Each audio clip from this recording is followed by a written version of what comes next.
একদমই তাই, একদমই তাই। তবে এটার জন্যই তো এই যে আনন্দী এত কিছুর পরেও পরীক্ষা দিয়ে পাশ করলো, এটার জন্য তো একটা সেলিব্রেশন চাই নাকি? হ্যাঁ ও মা, একটা কেন, ডবল সেলিব্রেশন হবে তো।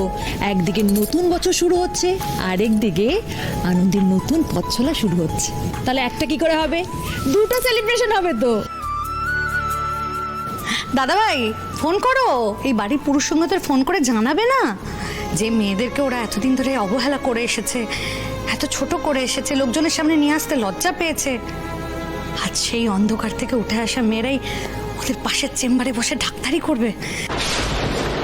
ওমা, শুধু পুরুষ সিংহ কেন রে? ওই যে টাকস টাকস করে ইংরেজি বলে, ওই যে মেম সাহেবের ছোট চুলওয়ালা নন্দিনী রে, নন্দিনী। হ্যাঁ, ওই তো ওই বড় বড় জামা পরে খুব টাকস টাকস করে ইংরেজি বলে খুব তো ফটফটানি করে।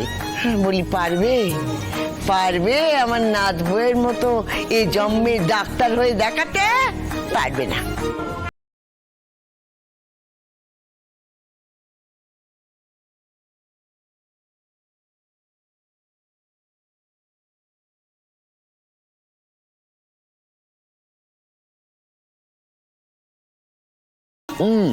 হয়েছে হয়েছে, শোনো আমার কথাটা শোনো মা।